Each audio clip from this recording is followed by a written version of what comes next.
कि भाई क्या बोल रहा हूँ करके, वो तो मेरे बाजू वाले लोग बोलते हैं कि ये बोल रहा है करके। ठीक है, तो इस तरीके से मैं सपनों के ऊपर ज्यादा विश्वास नहीं करता हूँ, मैं रियलिटी पे जीता हूँ। ठीक है, क्योंकि हमको रियलिटी पे जीना चाहिए। सपना जब सपने के लिए अभी हम इतने प्रगत नहीं है कि कृष्ण है वो मुझे सपने में ये सब दर्शन करेंगे। अगर पहले मैं तो आपको देख लूं कि आप 1-2 साल से कितना आप सेशन में आते हो, है ना, हमारे घर में थोड़ा बहुत कुछ गेस्ट आ जाते हैं तो हम सेशन को भूल जाते हैं, बराबर है ना, तो फिर हम कैसे हम इस स्वप्न को हम सीरियसली ले सकते। ठीक है, आगे किसी को कुछ कहना है? मीनाक्षी कुछ बोलना है? नहीं मतलब मैं ठीक है, अब ओके। कुछ नहीं याद तो है। ये ठीक है, ये हो गया सुख तथा जन्म से, हो गया। अभी हमारे 4 बाकी है, तो ये चौथा है जन्म मृत्यु भय अभय। तो सब लोग जरा साउंड को बंद कीजिए, आवाज बहुत आ रहा है, साउंड को बंद कीजिए सारे लोग। ओके, तो यहाँ पर बताया है उसके बाद जन्म मृत्यु से, जन्म मृत्यु के बंधन से। एक मिनट, क्या है, कहाँ गया पेज? हाँ, ओके। भव अर्थात जन्म का संबंध शरीर से होता है। जहां तक आत्मा का प्रश्न है वह न तो उत्पन्न होता है न मरता है। तो इसके लिए भय तो भविष्य की चिंता से उद्भूत होता है। तो जैसे मैंने बताया, वे हमेशा जो मनुष्य रहता है वह भूतकाल में क्या करता है, शोक करता है, भविष्य की चिंता करता है, और वर्तमान में वो मोहित होता है। तो उसके लिए वह वर्तमान में और भूत में और भविष्य में, तीनों में वो भ्रमित रहता है। तो ये हमारा अगला प्रश्न रहेगा कि मनुष्य भूत, वर्तमान और भविष्य में किस तरह से भ्रमित रहता है। ओके, तो ये सारे प्रश्न आपको दिए जाएंगे, क्योंकि बहुत इंपॉर्टेंट है समझना कि मैं भविष्य की मैं चिंता क्यों इतना कर रहा हूँ। अगर कृष्ण गीता में लिखते हैं मैं मेरे भक्त का रक्षा कर रहा हूँ, तो मुझे कृष्ण पे भरोसा होना चाहिए। और ऐसा नहीं भरोसा होना चाहिए कि मैं कुछ कर नहीं रहा हूँ, मैं अभी नौकरी तो कर रही हूँ या नौकरी कर रहा हूँ, या कृष्ण मुझे 2 टाइम खाने को दे रहे हैं, मैं बीमार पड़ती हूँ तो कृष्ण मेरा इलाज भी करा रहे हैं। भले आपका पति करा रहा है, लेकिन कृष्ण ही आपके पति को इंस्पायर कर रहा है कि इसको लेके जाओ भैया दवाई के पास, डॉक्टर के पास। तो उसके लिए भविष्य की, कृष्ण भक्त कभी भविष्य की चिंता नहीं करता है, और वो भूतकाल का वो शोक नहीं करता है। वो सोचता है कि भूतकाल में मैंने बहुत सारे पाप किए हैं, मैं इतना अयोग्य हूँ कृष्ण, कि आपकी कृपा के कारण मुझे भक्तों का संग मिला है। तो बस इस संग को मेरे से कभी आप दूर मत लेके जाना, क्योंकि यही है जिससे मैं, मेरा आत्मा है, हाँ, यह जी सकता है। मेरा शरीर तो ऐसे ही जी लेगा, लेकिन मैं तो जानती हूँ या मैं जानता हूँ कि मैं शरीर नहीं, मैं आत्मा हूँ और मैं आपका सेवक हूँ। तो आप हमेशा आपके भक्तों का संग मुझे प्रदान करें। और जन्म जन्मांतर मैं एक ही अभिलाषा चाहता हूँ कृष्ण आपसे, कि कोई भी परिवार में मेरा जन्म हो, लेकिन उस परिवार में सारे लोग आपके भक्त हो, ताकि मैं उन्हीं के साथ में लगा रहूं भक्ति में। तो ये हमेशा हमारी प्रार्थना होनी चाहिए।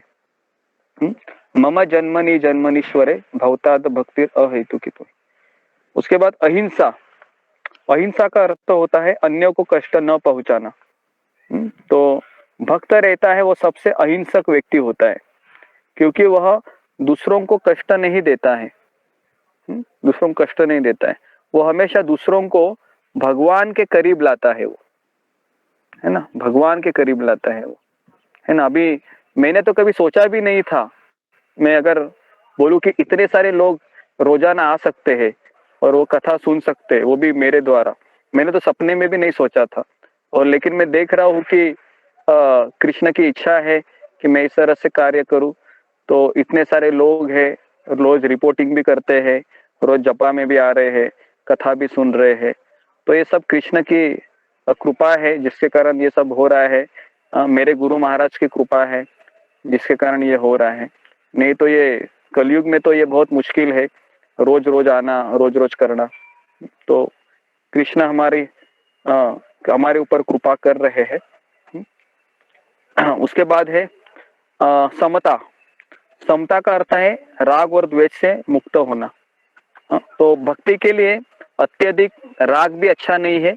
राग मतलब क्या है? आसक्ति। और द्वेष मतलब क्या है? मुझे नहीं चाहिए। तो दो प्रकार के लोग होते हैं इस संसार में। एक होता है आसक्त व्यक्ति रहता है इस संसार से कि मेरी पत्नी, मेरा बच्चा, मेरा घर, मेरा जॉब, मेरा बैंक बैलेंस इत्यादि। और दूसरा होता है कि बहुत वैराग्य, मुझे वैराग्य आ गया इस संसार से, मुझे कुछ अच्छा नहीं लगता कृष्ण, मुझे घर भी अच्छा नहीं लगता, मुझे ऐसा लगता है कि अभी बस मैं वृंदावन चली जाऊं और वहां पर मैं मीराबाई बन जाऊं। तो ये दो एक्सट्रीम चीजें हैं, ये समझ में आ रहा है ना? ये दो एक्सट्रीम चीजें, तो ये दोनों भी गलत है। तो हमें बैलेंस होना चाहिए। तो कैसे बैलेंस हो? कौन बताएगा हम कैसे बैलेंस कर सकते हैं हमारी भक्ति को?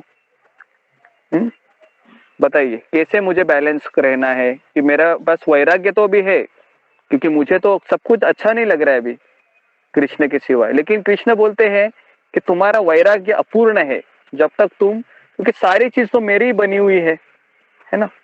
तो इसलिए सबसे बड़ा कि कैसे हम कृष्ण भावना को बैलेंस कर सकते हैं, तो यहाँ पर बताया कि अगर हम हर एक वस्तु को भगवान की सेवा में लगाएंगे, है ना, तो फिर हम इस समता को प्राप्त कर सकते हैं, क्योंकि सब कुछ भगवान का है, मेरा कुछ नहीं है। ठीक है? तो उसके लिए एक कथा बताता हूँ मैं आपको। एक बार एक साधु है ना, एक गांव में आए थे प्रवचन करने के लिए। तो वहां पर एक व्यक्ति ने कहा साधु महाराज को कि महाराज जी आप कितने बड़े त्यागी है, हाँ, आपने पूरे घर को त्याग कर दिया है और आप इस तरह से प्रचार कार्य में लगे हैं। तो साधु ने कहा उस व्यक्ति को कि मेरे से तो बड़ा त्यागी तुम है। हाँ? तो उस व्यक्ति को समझा नहीं कि अरे साधु महाराज आपने तो सारा त्याग किया है, मैं तो अभी भी घर गृहस्थी में ही बैठा हुआ हूँ और मेरा पत्नी से मुझे बहुत प्रेम है। तो इसलिए साधु महाराज ने कहा इसलिए तुम सबसे बड़ा त्यागी है। तो फिर वो व्यक्ति ने पूछा कि आप आपके शब्द का मुझे आशय समझाइए। तो फिर साधु ने कहा कि देखो मैंने तो छोटी छोटी चीजों का त्याग किया है ना, लेकिन तुमने तो कृष्ण का त्याग किया है, तो इसके लिए तुम सबसे बड़ा त्यागी है मेरे से भी। तो इस तरह से वो साधु महाराज समझाते हैं उसको, है ना? तो इसके लिए हमें सबसे बड़ा त्यागी नहीं बनना है, हमको छोटा मोटा त्यागी बनना है। सबसे बड़ा त्यागी वही है जिसने कृष्ण को छोड़ दिया है, कृष्ण का त्याग किया है। ओके, उसके बाद है तुष्टि। हाँ, तो हमारा 5 मिनट बाकी है। तुष्टि, हाँ, तुष्टि का अर्थ है मनुष्य को चाहिए अनावश्यक कार्य करके अधिक अधिक वस्तुएं एकत्र करने के लिए उत्सुक न हो। ईश्वर की कृपा से उसको जो प्राप्त हुआ है उससे वो प्रसन्न रहे।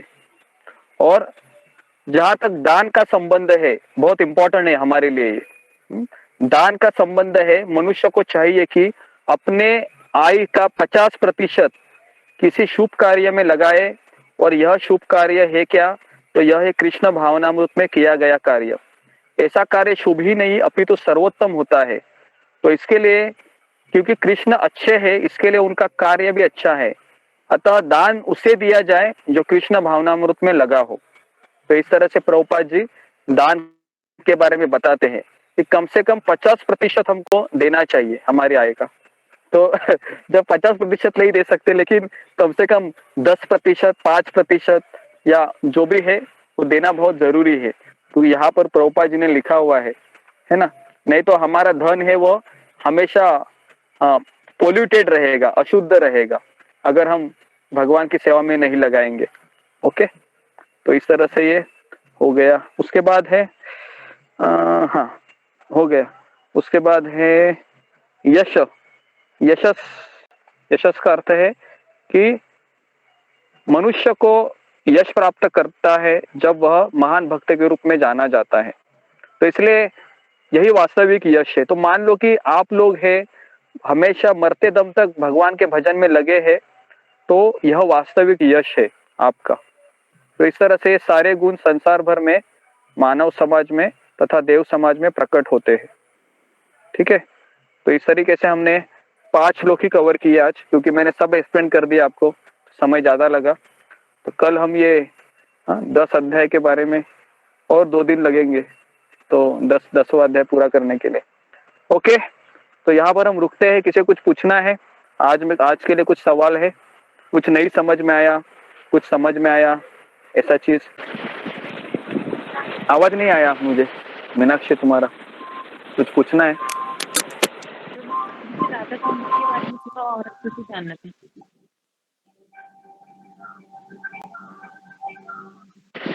हरे कृष्णा प्रभु जी।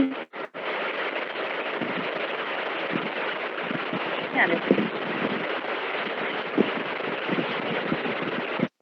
प्रभु जी आपका आवाज नहीं आ रहा है प्रभु जी।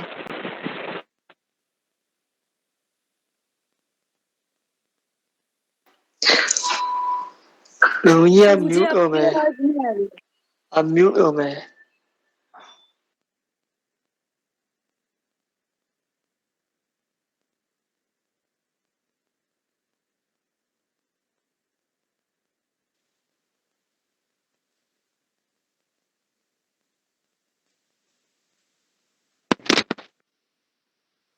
देखिए, हरे कृष्ण, आवाज आ रहा है?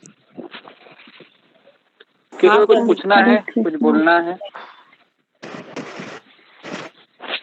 क्या हो गया?